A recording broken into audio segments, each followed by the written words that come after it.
Estoy acá en compañía de Sandra Lanís, quien se desempeña en la cátedra de fitopatología de la Facultad de Agronomía, fue parte de este proyecto de investigación que vamos brevemente a describirles.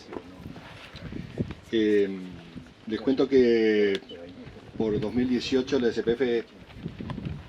SPF surgió la inquietud de evaluar en qué medida las muertes súbitas de Smith eran atribuibles tenían un lado en la parte biótica,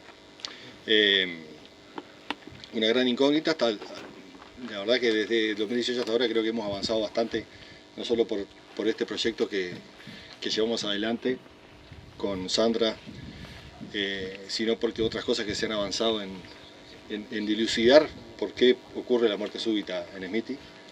Pero por lo pronto, en ese momento fue donde tomamos la decisión, la SPF tomó la decisión de tratar de postular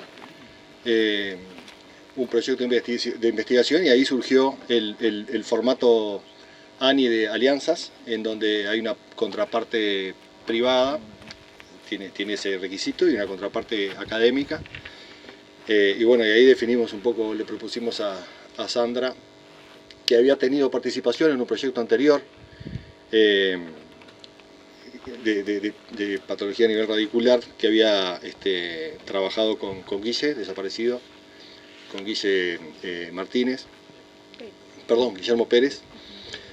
Y bueno, a raíz de eso, del que teníamos ese antecedente, decidimos invitarla a Sandra a participar y postular ante ANI. Esa postulación se hizo efectiva en 2019, ¿no? Y creo que quedó aprobada en septiembre de 2019, y ahí empezamos con el trabajo de investigación que involucraba ver qué contribución, para ponerlo en letras grandes y bien sencillo, qué contribución le podemos atribuir a los hongos, en particular a los omicetes, en la muerte súbita de esta especie que tiene tantas buenas propiedades pulperas, ¿no? Entonces allí empezó un trabajo de investigación que como objetivo general tenía ese, que era la contribución, y como objetivos más o menos específicos era un poco ver que, en particular hablando de omicetes, la Phytophthora, y bueno, como objetivos específicos estaba en línea con eso, ver qué aislaciones se podían hacer de Phytophthora de árboles afectados, cuál es la presencia de algunos fungicidas. Esto capaz vos interrumpime si me desparramo en algo. Y bueno, se realizaron, gracias también a la colaboración valiosa de empresas que tienen en su patrimonio Eucalyptus smithii, todas esas actividades de colecta de muestras y de viveristas también, para continuar con esa evaluación. Sí, dale. Bueno, buenos días a todos. Continuando un poco con lo que venía diciendo Jorge respecto a los resultados de este proyecto y por qué pensábamos que podía ser Phytophthora el responsable principal de esta muerte, y eso tenía que ver con la sintomatología que se observaba en el campo. Esas plantas que empiezan con ese verde pálido, que luego pasa rojizo y termina marrón cuando mueren, con las hojas prendidas. Si ustedes observan a nivel de la base de la planta y las raíces, van a ver que hay necrosis en esas zonas, con unas formas de llamas hacia arriba y pérdida de sistema radicular, todos síntomas que se asocian o están reportados por los que son causados por especies de Phytophthora en el mundo, no solo en eucalipto, sino también en otras plantaciones forestales.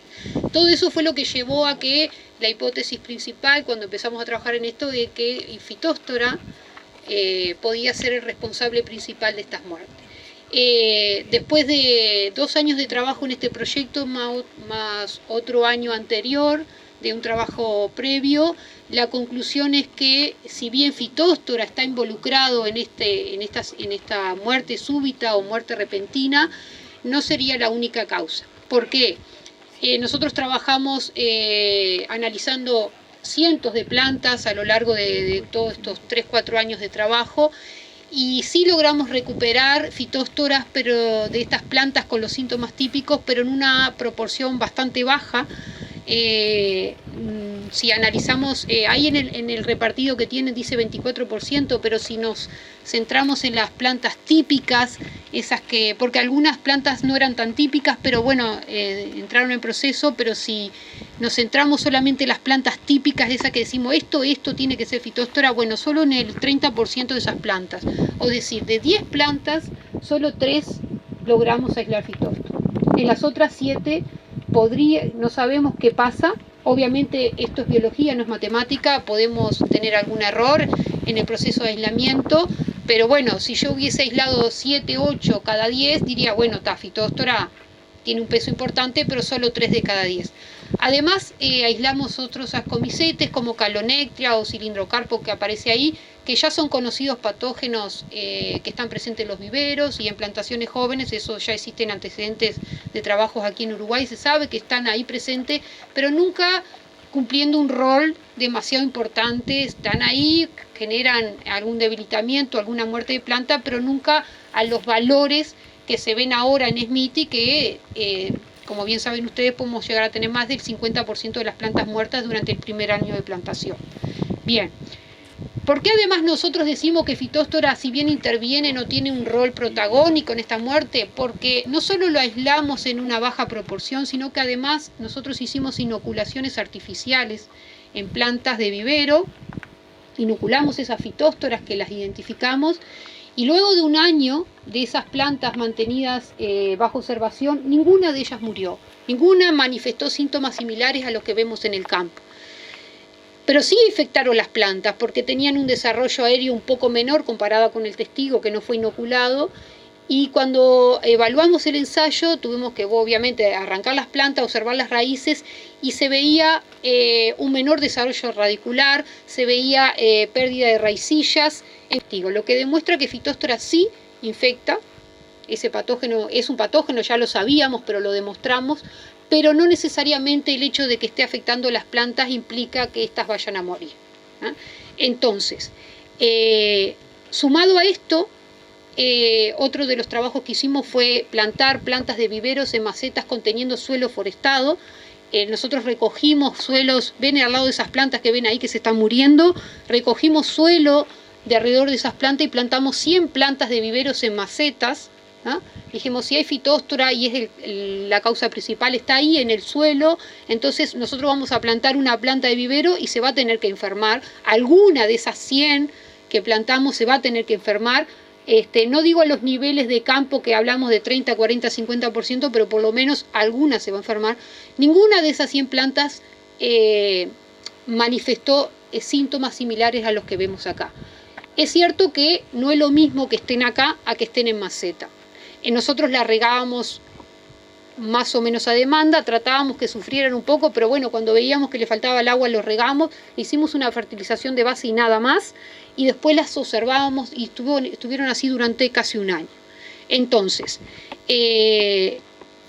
conclusión, capaz que estaba fitóstora en esos suelos y capaz que me afectó la planta, pero bueno, si yo la riego y la cuido mínimamente, esa planta logra despegar y superar, no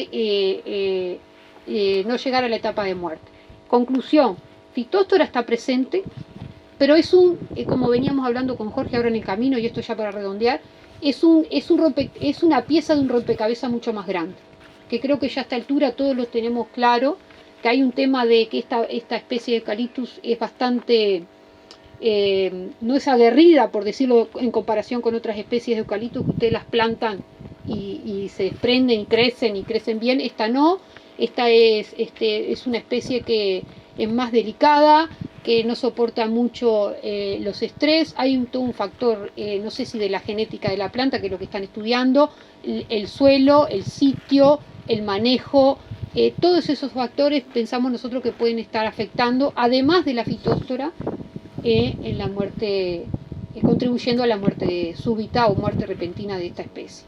Lamentablemente hubiéramos preferido tener una solución más rápida, pero bueno, las cosas en la vida siempre son más complejas de lo que nos gustaría. Y con respecto a esto, teniendo en cuenta esto, obviamente los ensayos con fungicida que sí se hicieron, en ninguno de ellos, por lo menos los que hicimos en el contexto del proyecto, dieron resultados interesantes, no aportaron demasiado, no hubo diferencia entre los aplicados y los testigos, y después el ensayo que llevó adelante la SPF, hay alguna cosa que capaz que Jorge va a comentar en la otra charla, bueno, les va a comentar después, pero bueno, es eso. Creo que el problema, si bien se avanzó, aún queda mucho camino por recorrer para tratar de buscar una solución más o menos aceptable para disminuir la mortandad de SMIT. Gracias, Sandra. Creo que cualquier trabajo de investigación suele tener como resultado a veces cosas inesperadas o inclusive cosas, se abren puertas, ¿no?